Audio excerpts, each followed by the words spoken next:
I've never seen anything like this before. The battle duck. What? Only unbrought. The battle duck must hunt. What do? Take what it.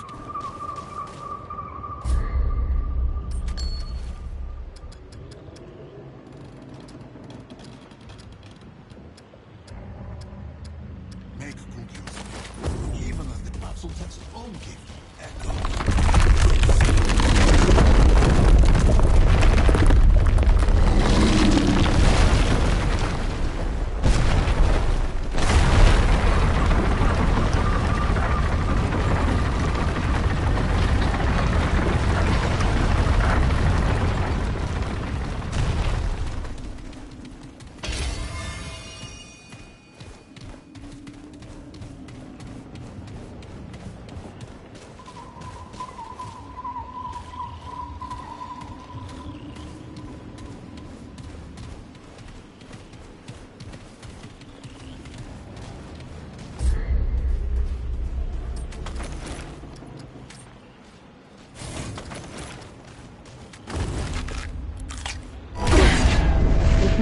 Good.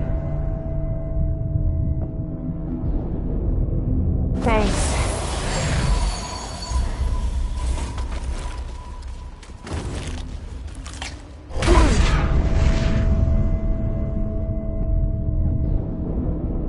Appreciate it.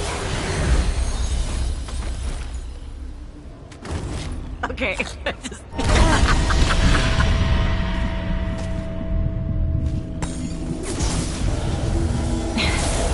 Appreciate it.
Looks like I'm full up.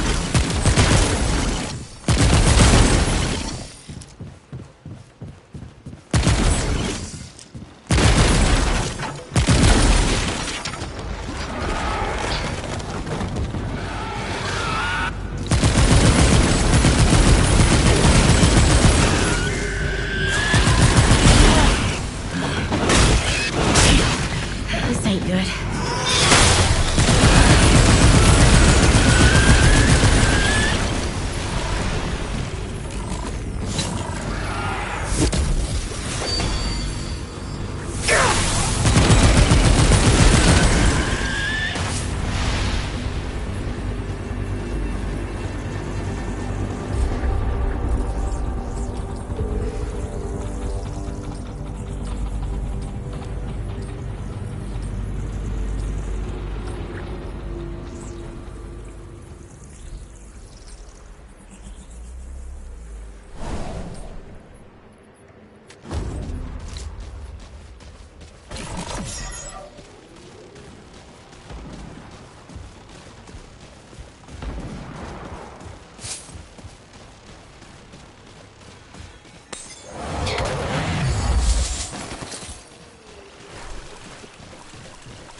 Not enough room.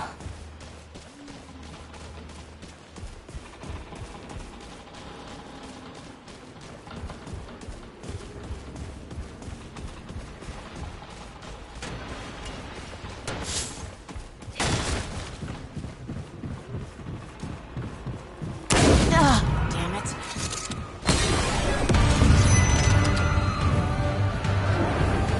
Arthur!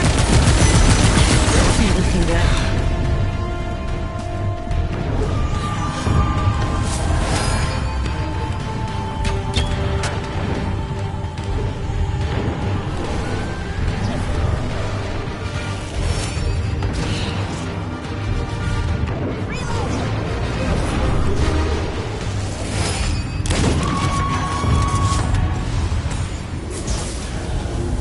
I owe you one.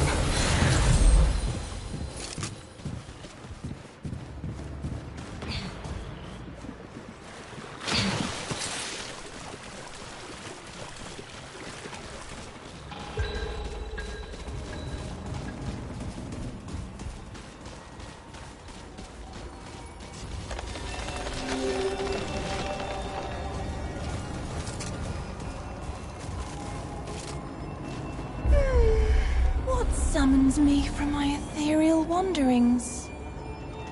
Nuzar! What kind of beast is this? Paxel Tech. I can share my wanderings with you. But first, I seek the knowing, the truth of nature held within your ark. You want to answer? So I will ask. Answer these questions true, sweet beast, so that your ark may be known and your eye may open. And do choose wisely. Answer from your heart.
You lead a mountain expedition that is stranded in the lofty reaches. Your retinue includes a family of 6 with an inherited nutrient deficiency. One individual's kidneys contain large amounts of this nutrient. The family can be saved if you remove this individual's kidneys to extract the nutrients. The would-be donor is opposed to this plan. They will not die, but their health will be forever compromised. Do you save the family, or do you let the family suffer by sparing the unwilling donor?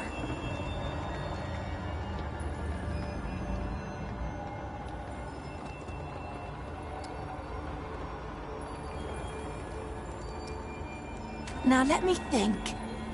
Oh yes! You and 4 of your kin cross a mountain range to return to your homeland. Unknowingly, you set camp on another clan's sacred burial ground. In recompense, the clan requires you to leave your eldest with them for 2 years. No harm will come to them, but you may have no contact during that time.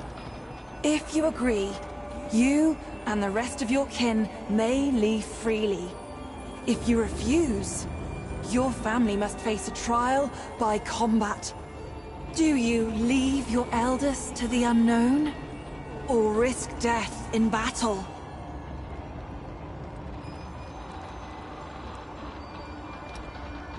Oh, what fun this is! You are part of a group of druids who have been taken hostage by a warlord. One of the warlord's soldiers succumbs to your charms and says he will help you escape. However, the others must be left behind to die, though all have done nothing. Do you abandon your fellow hostages, or do you face death together? I see. Your closest friend is about to be wed. It is the day of the ceremony, and all are happy. But for you have learned that your friend's betrothed has had a liaison.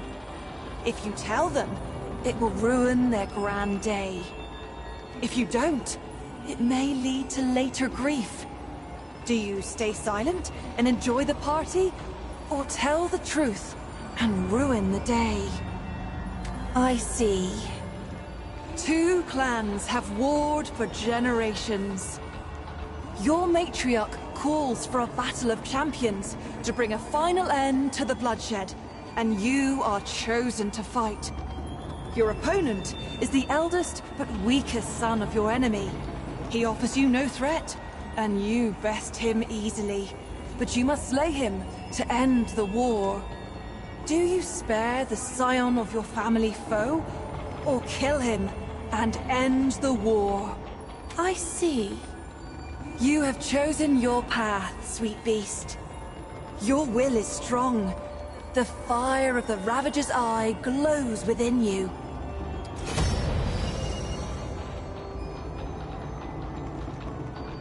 In the arc of every being, there are 2 eyes. We may see out of either, but most favor one over the other. The Ravager's eye is dynamic, driven, and endlessly hungry. Yet for all its power, its vision is clouded. The eye of the Ravager rarely sees beyond its own satiation. Like an animal chasing its tail, it knows no rest.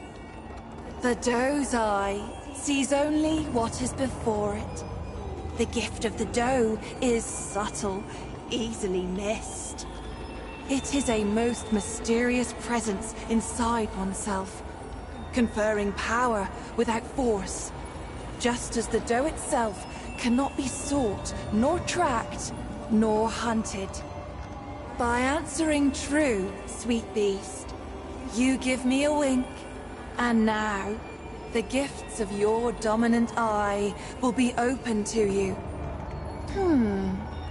Would you care to hear a tale? It is about those who see as you do.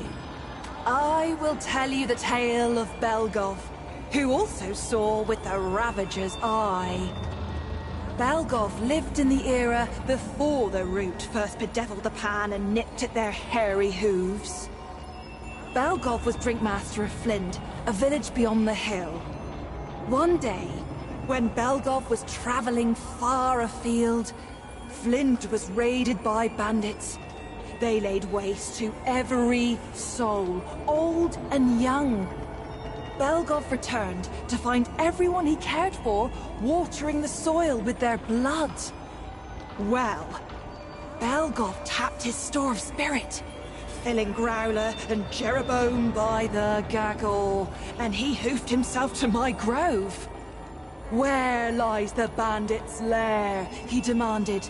His eye was open, and I had no reason to deceive him. At my direction, Belgov tintinabulated to their den. There, he smashed a jug on his horns and struck flint with steel, and Belgov was reborn as a flaming figure of vengeance. He charged into the bandit's lair, hoof over hand, and in his enemy's bosom, the remaining stock of spirit took spark with explosive result. Some consider this a waste of life, for could not Belgov have travelled elsewhere and rebuilt what he had lost? But I'll tell you this. Flynn's sister village stood free from bandit attacks for many years after that day. Belgov's blaze of glory saved it.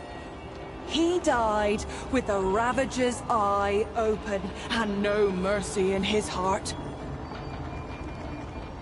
Terrible waste to drink, though. Before we go any further, I must ask. I sense you carrying something. Something that belonged to my sister. That ring. Why do you have it?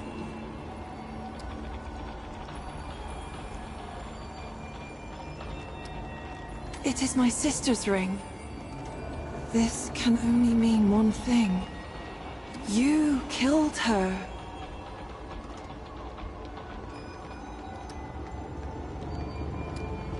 Ah, the mortal misunderstands. What you destroyed was not my sister. Not as I knew her. The root had consumed her. She suffered in that form. You have freed her on behalf of all of my sisters. Thank you. Keep her ring and treasure it with our gratitude. Truly? Thank you, sweet beast. You will be forever honored among us. However, I cannot let you go empty-handed. You should have this. Now, what can I do for you? You stand before Mairdra, spirit of the natural world, daughter of stem and stream. My sisters and I are the glorious weavers of all wild beauty. When mountain, spring, and sturdy tree trunk take your breath, sweet beast, that is us. That is our blessing. An immeasurable number. Mother stem and mother stream rely on us to sprawl and grow. Though we don't often commune with beasties such as you. Not in this age. Especially not since what happened to Keula. A tragedy, beast. Tragedy most cruel. Keula was fascinated by mortals, by your lives and stories. Unlike most of us, she made herself no secret. And you worshipped her with your short lives. Even built her a house. A temple, you called it. The root found her there. We godlings are not easily unwoven, however. And it slew her not. But perhaps it would be better if it had. For what remains is no longer the sister I knew. But we hold happy thoughts. Regret only wastes one life with another. Is there something else we can talk about? By day, a dappled glade of emerald branch and golden leaf, carpeted by downy moss. By night, sweet beast, the trees bewitch the lost and inebriated. Or so it was before this age of extermination. How I long to return to play. This age, for me, holds only decay. Fang and claw be with you.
This could be useful.